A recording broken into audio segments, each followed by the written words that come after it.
I'm sorry, the only thing that can come to my mind is Mariah Carey last night.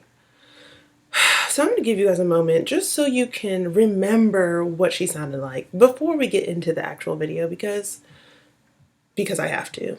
Me when you want me, you simply ask me to be there. And you're the only one who makes me come running. What you got is far beyond compare. And it's just Today is January 1st. You guys wanted a DNP versus MSN video, so this is what this is. In this video, I'll tell you guys why I chose the DNP route, differences between a DNP and MSN, what those mean, and then I will also tell you guys the two categories within the DNP DNAP route. I don't know, this one might be kind of dry, but I think it's very helpful to understand the differences and what you could or could not be getting into. Also, FYI, this video is more in regard to anesthesia.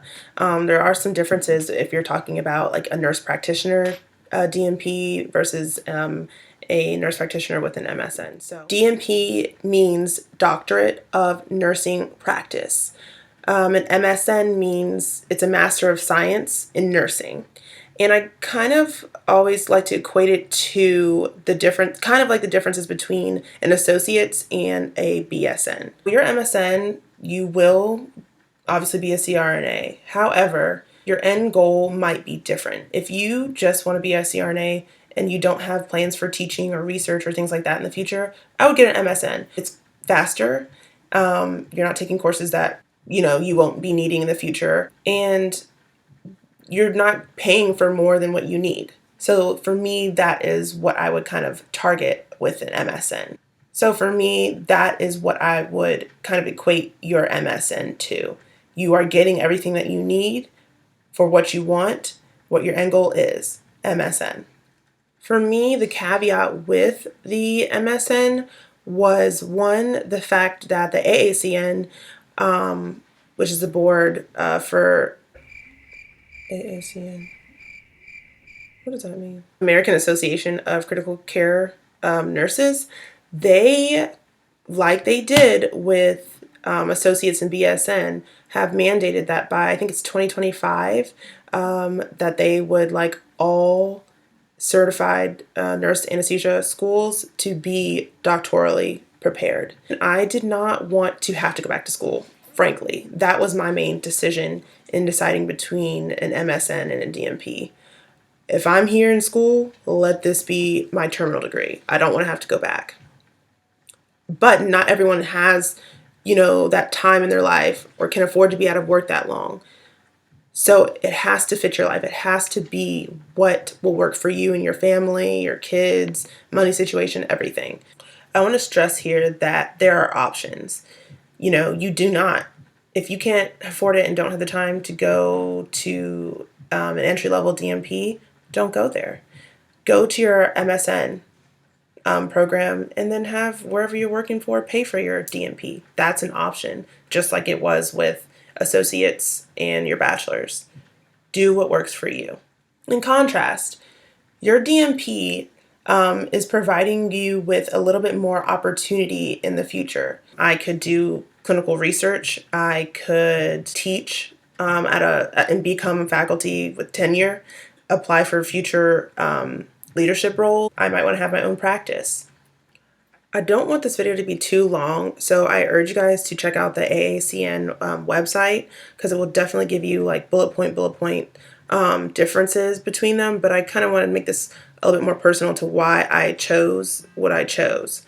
So not to say that DNPs are more, smart, but I do believe that in the future there will become yet another stigma between DNPs and MSNs, just as there is or was with associates and BSNs.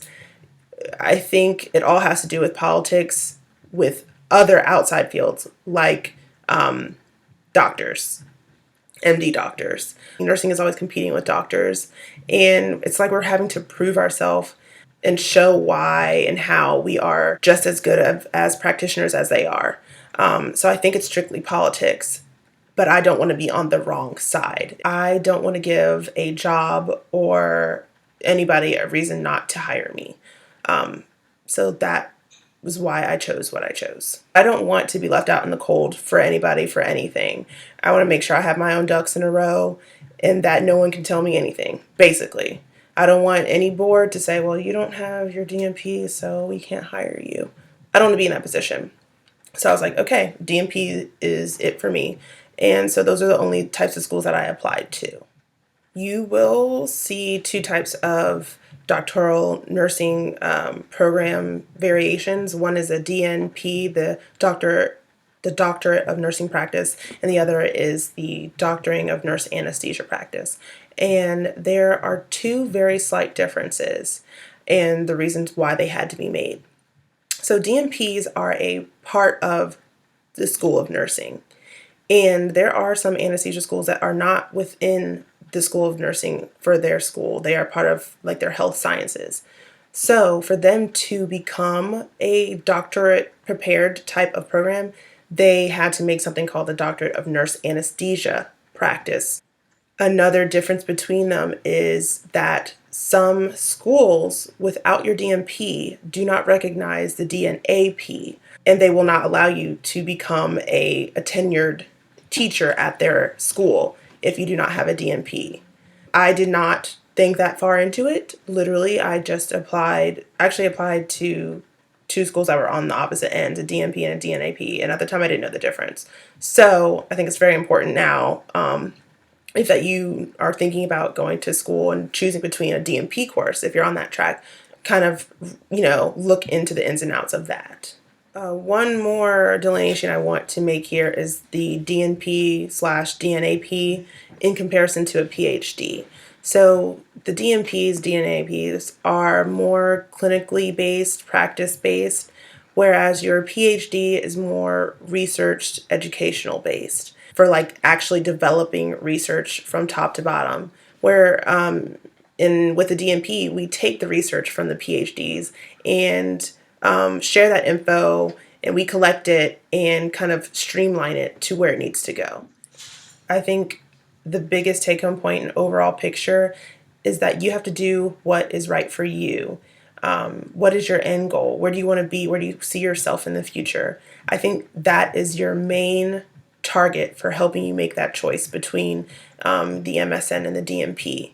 And then also choosing between a DNP and a DNAP. You have to really pay attention to what you want to see yourself doing in the future. This also has to do with scopes of practice and that changing field out there. For me to have an independent practice, I may not be able to have that with an MSN. So go on AACN, do some research, Google, Bing, Firefox, Safari, Microsoft, whatever.